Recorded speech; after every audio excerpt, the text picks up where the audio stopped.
Va.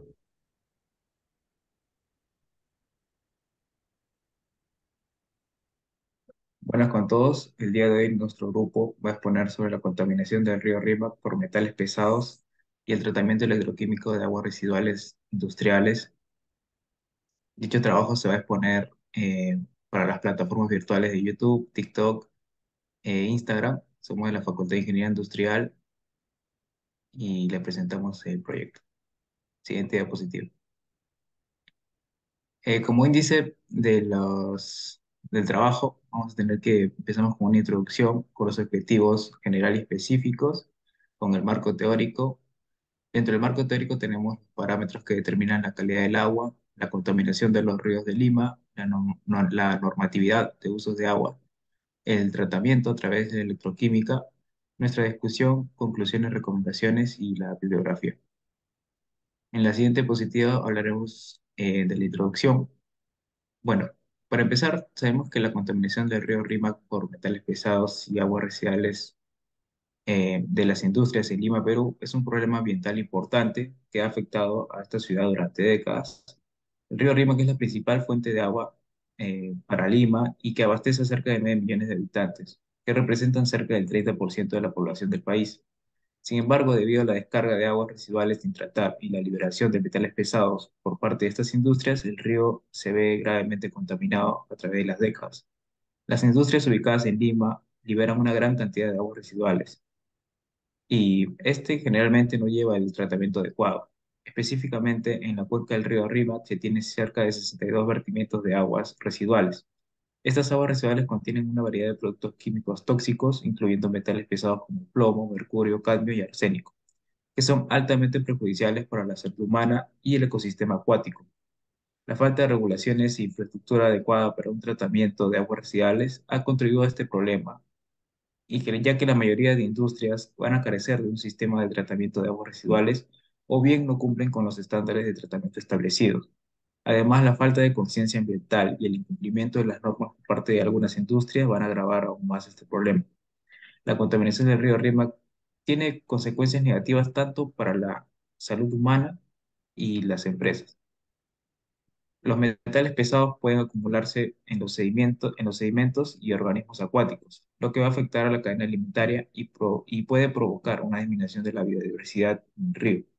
Además, las personas dependen del agua del río Rima para el consumo, y estas están expuestas a los riesgos para la salud, ya que la ingesta de metales pesados puede causar problemas de enfermedades renales, daño neurológico y trastornos del desarrollo de los niños.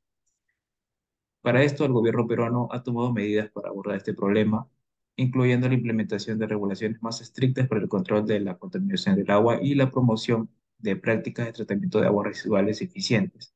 Sin embargo, todavía se requieren muchos esfuerzos para garantizar un manejo adecuado de esto. Sabemos que es importante fomentar la conciencia ambiental entre las industrias y la población en general, así como promover la adopción de tecnologías más limpias y sostenibles.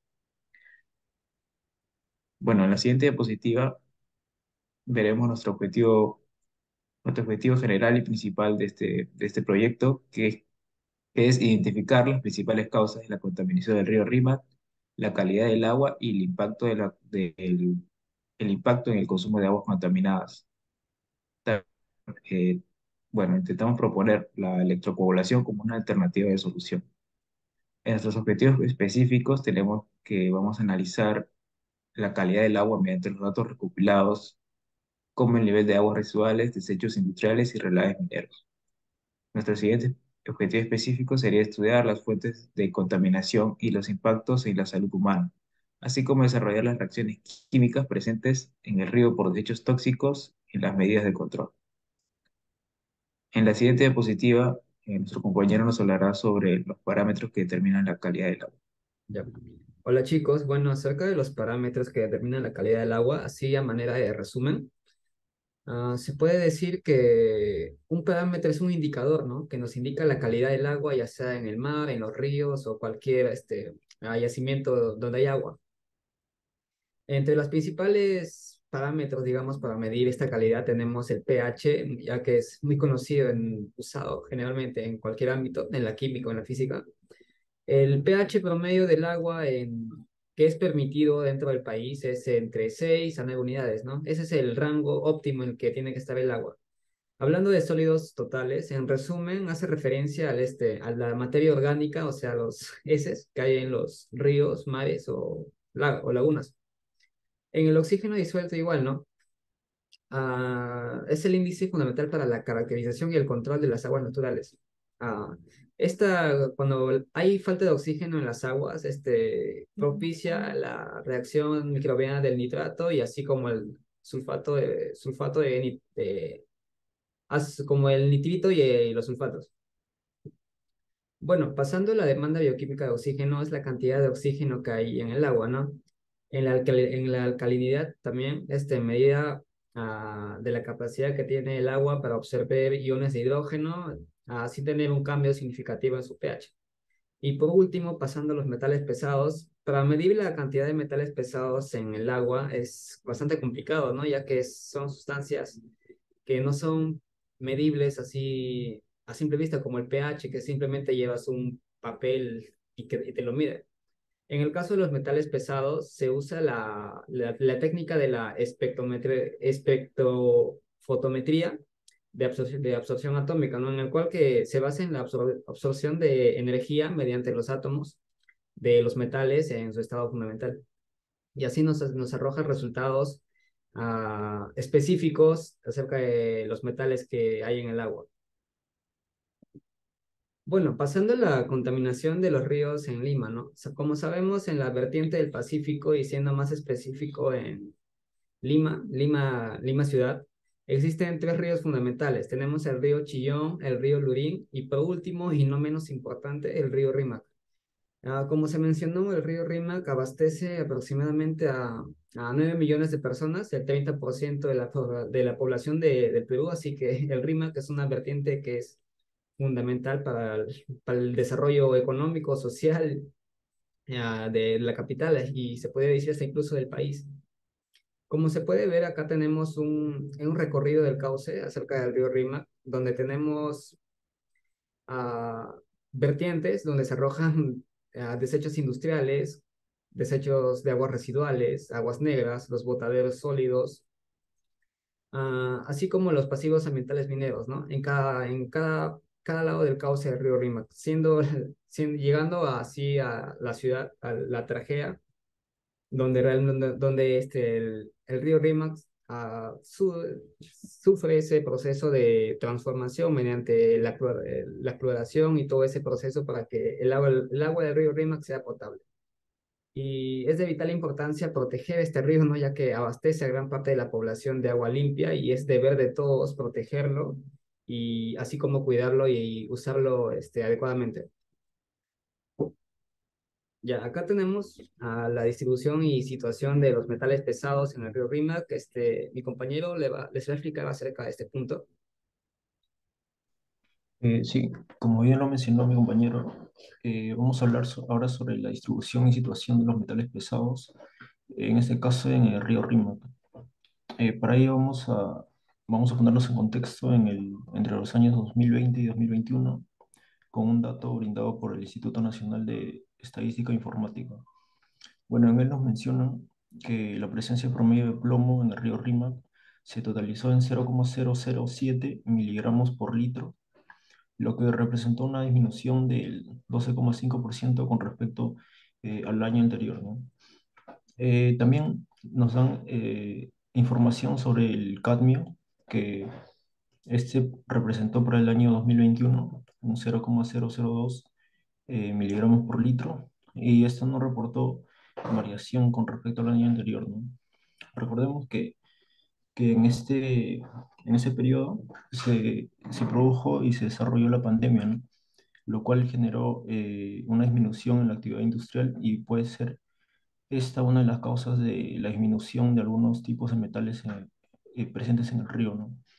En la siguiente diapositiva vamos a ver sobre las fuentes, y para ello vamos a tomar un dato brindado gracias a la Defensoría del Pueblo, en el cual nos mencionan que los residuos sólidos y aguas residuales domésticas e industriales y pasivos ambientales son los principales agentes contaminantes de la cuenca del río Rímac, ¿no?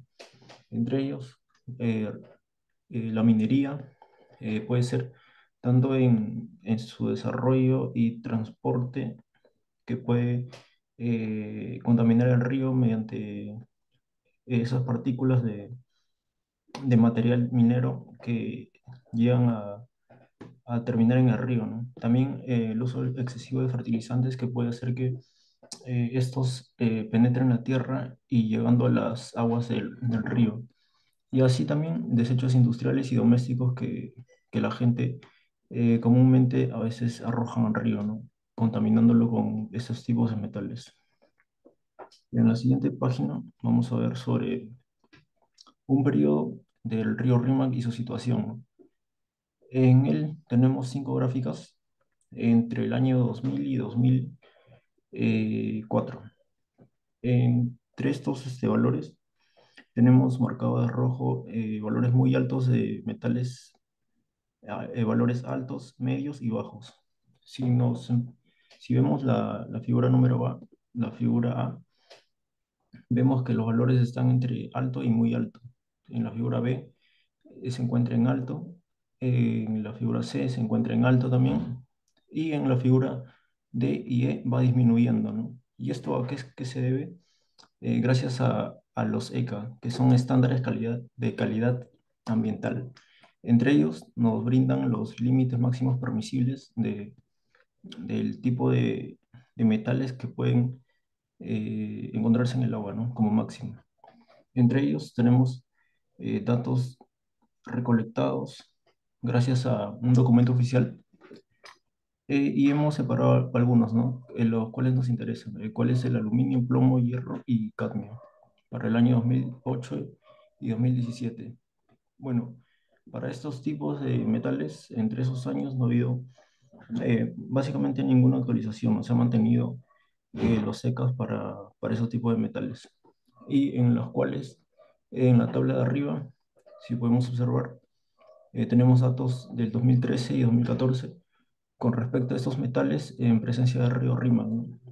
En los cuales, si ponemos en comparación con nuestra tabla, el aluminio y el cadmio para el año 2013 y 14 sobrepasaban estos límites máximos permisibles, ¿no? Y para el plomo y hierro no lo hacían.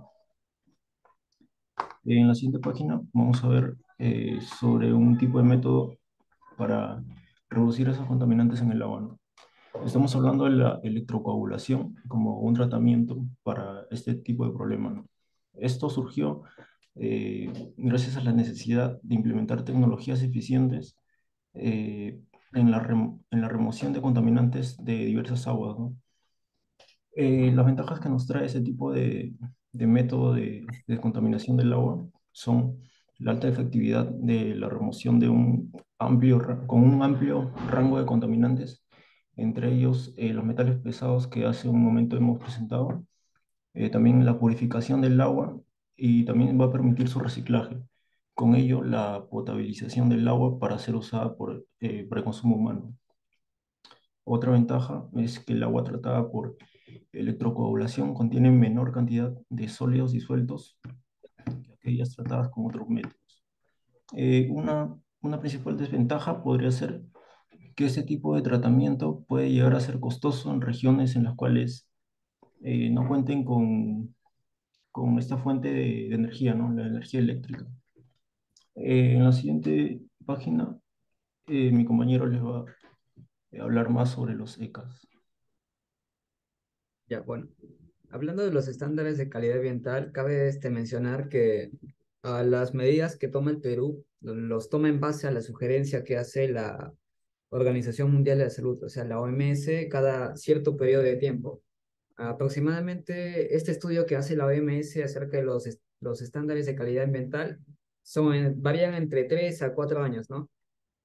Y en el 2017 los estándares de calidad ambiental, según fuentes del MINAM, tenemos entre los metales que hay en el vertiente del río Rímac, tenemos que el cobre tiene a este, tiene 2 miligramos por litro en el río Rímac, ¿no? Hay una cantidad 2 miligramos entre el límite mínimo y el límite máximo, disculpen. Ya, en el cromo igual. Como el cromo es un metal que es dañino, tiene un límite de 5 miligramos por litro hasta 5, ¿no? No tiene ninguna variación, o sea que el cromo no tiene que sobrepasar esos límites. En el hierro igual tenemos un ideal de 0,3 miligramos por litro y un máximo de 5. Esto ya se veía ya sobrepasando los límites que generalmente hay en el río Rímac. Ya, en el caso del manganeso igual tenemos el 0,4 miligramos por litro, en el caso del mercurio igual que es un metal altamente dañino, por eso que se sugiere que la prevalencia del mercurio dentro del agua sea de 0,01 miligramos por litro, o sea que sea casi nulo. El molibdeno igual, y cabe resaltar que hay cierta prevalencia entre el zinc y el cobre, ¿no? Están entre 3 y 2 miligramos por litro aproximadamente, debido a que el zinc, el cobre y el hierro, bueno, y en menor medida el hierro, son metales que en pocas medidas no son dañinas para la salud. En cambio de los otros metales pesados como el níquel, el mercurio o el cromo, que son metales altamente dañinos para la salud. Ya, en efecto, en la salud, mi compañero les va a explicar acerca de ese tema. Sí, bueno, ahora vamos a ver eh, sobre el consumo de estos metales, qué efectos podría traer en la salud, ¿no? O sea, la exposición a enfermedades transmisibles por el agua, ¿no? Por consumir estos metales, estos elementos, ¿no? Como es el arsénico, cadmio, cromo y el plomo, ¿no? Y bueno, si bien es cierto que nosotros consumimos siempre agua potable, pero el problema es cuando uno consume estos elementos en poca cantidad, pero siendo constante, ¿no? Entonces, a través de los años, ahí es donde se ven los problemas, los efectos en la salud, ¿no? Entonces, el primer elemento es el arsénico, ¿no? Y bueno, el arsénico, como sabemos, es un elemento natural presente en suelos y rocas, ¿no? Pero este elemento puede ser liberado también al agua potable a través de la actividad humana, como la minería, la agricultura, ¿no? Esta exposición crónica al arsénico en el agua potable se ha relacionado con problemas de la piel, trastornos del sistema nervioso, problemas cardiovasculares y un mayor riesgo de cáncer, ¿no? Especialmente de piel, pulmón, vejiga y riñón, ¿no? Es se ha- lo que se ha visto. El otro metal es el cadmio, en donde este es un metal pesado, ¿no? Que puede provenir de actividades industriales, ¿no? Como la metalurgia y la fabricación de baterías, ¿no? Esta exposición crónica del cadmio a través del consumo de agua contaminada puede dañar los riñones, ¿no? Los pulmones, el sistema cardiovascular y también se ha asociado con un mayor riesgo de cáncer, ¿no? Especialmente en el pulmón y próstata. El otro metal que tenemos es el cromo, que este metal se usa en diferentes industrias, como la producción de acero inoxidable y el curtido de cuero, ¿no? El cromo es altamente tóxica, ¿no? Que puede contaminar el agua potable, ¿no? O sea, su exposición a largo plazo a altas concentraciones de cromo puede causar un daño pulmonar, ¿no? Problemas renales, trastornos gastrointestinales y aumentar el riesgo de cáncer de pulmón, ¿no? También, ¿no? Y por último tenemos al plomo, ¿no? Que este sí es un metal tóxico que antes solía ser ampliamente utilizado en tuberías de agua, ¿no? Y pinturas, ¿no? No se conocían antes sus efectos nocivos, ¿no? Para la salud.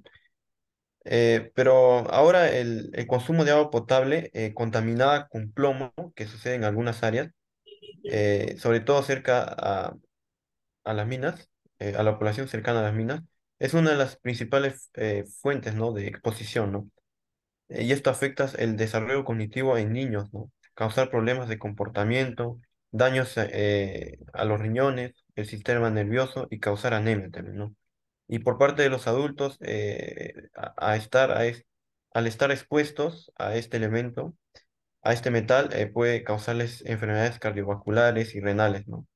También se ha visto que hay un mayor riesgo de cáncer también. Y todo esto, esta información nos brindó la EPA, ¿no? Que es la Agencia de Protección Ambiental, y pues en sí nos advierte, ¿no? Todas estas enfermedades o posibles efectos que puede traer a nuestra salud, ¿no? Y eso, compañero. En la siguiente diapositiva, mi compañero va a hablar sobre los tratamientos a través de la electroquímica.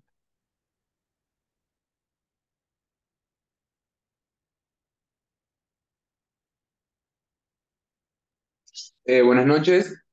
Buenas noches, profesor. Buenas noches, compañeros. Bueno, en mi caso voy a tratar acerca de los tratamientos a través de la electroquímica, ¿no? Bueno, primero vamos a hablar sobre qué es el tratamiento de electroquímica de aguas. ¿En qué se basa? Bueno, en la aplicación de la corriente eléctrica directa o alterna en el agua contaminada. Esto da lugar a una serie de procesos llamados, valga la redundancia, electroquímicos, ya sean la electrólisis, la electrocoagulación, la electrooxidación y la electrocoagulación floculación, que son las cuatro que voy a mencionar en esta exposición. Estos procesos, ¿qué generan? Generan reacciones químicas que nos ayudan a eliminar los contaminantes presentes en el agua. Entre los principales procesos, como ya antes había mencionado, están la electrocoagulación, electrooxidación, la coagulación flotación y electrodiálisis. Ya. Con respecto a la electrocoagulación, mi compañero antes le había dado un anticipo. Bueno, ya más o menos se debe saber que este proceso se basa en la generación de iones metálicos en el agua mediante la disolución de ánodos de metal. Estos iones metálicos actúan como coagulantes formando hidróxidos de metal que atrapan y aglutinan partículas y contaminantes suspendidos en el agua. La formación de flóculos facilita su posterior eliminación mediante procesos de sedimentación o filtración. Por eso hay una electrocoagulación muy aparte que se llama electrocoagulación floculación. En el caso, diapositiva anterior. Ahí. En el caso de la electrooxidación, este proceso se aplica una corriente eléctrica para generar especies oxidantes, como el oxígeno activo y los radicales hidroxilo. Estas especies altamente reactivas pueden descomponer y degradar compuestos orgánicos presentes en el agua, incluyendo contaminantes persistentes y difíciles de eliminar mediante otros métodos convencionales. La siguiente es la electrocoagulación floculación, que es una variante, por así decirlo, se puede llamar así, de la electrocoagulación, que esta combinación de electrocoagulación y flotación es especialmente útil para el tratamiento de aguas con alta concentración de partículas finas y coloides. La electrocoagulación ayuda a aglutinar y separar las partículas suspendidas, mientras que el proceso de flotación permite su remoción eficiente mediante la formación de la espuma. Por último, la electrodiálisis. En el caso de la electrodiálisis, este proceso se utiliza principalmente para eliminar iones no deseados y contaminantes disueltos en el agua. Consiste en la aplicación de una corriente eléctrica a través de una membrana selectiva de iones que separa los iones positivos y negativos presentes en el agua. De esta manera, los contaminantes iónicos pueden ser removidos eficientemente. Aparte de eso, podemos mencionar grandes aplicaciones relevantes que se ven relacionadas con el tratamiento electroquímico de agua. Está la potabilización del agua, tratamientos de aguas residuales y la desalinización de agua. Es gracias a todos estos procesos y aplicaciones que nos permite obtener beneficios importantes como, o sea, en la electroquímica, ¿qué beneficios nos da en general? Alta eficiencia de remoción de contaminantes, incluyendo compuestos orgánicos y metales pesados. No requiere el uso de productos químicos adicionales, lo que reduce los costos operativos y minimiza la generación de residuos. Flexibilidad y adaptabilidad de diferentes tipos de aguas y contaminantes. No produce subproductos tóxicos. Baja huella de carbono en comparación con otros métodos convencionales de tratamientos de agua. Siguiente diapositiva. Bien, la electrocoagulación en el Perú, porque es lo que generalmente se basa en este informe en el río Rímac. En el caso en el Perú, según los resultados de algunas investigaciones, podemos concluir que la electrocoagulación es el método rápido y eficaz para tratar aguas residuales de diferentes industrias. Como habíamos mencionado, es la del procesamiento, como la del procesamiento de lácteos y cárnicos, la del camal de conchucos y la de las curtiembres. La electrocoagulación permite la remoción de contaminantes como sólidos suspendidos totales, turbidad y cromo, con eficiencias superiores al 80%. Además, la electrocoagulación representa una alternativa ambientalmente amigable, ya que reduce el uso de coagulantes químicos y genera menos lodos que los métodos convencionales. Siguiente positivo. Bien, la parte de las conclusiones lo va a hacer mi compañero y eso ha sido todo por mi parte, gracias.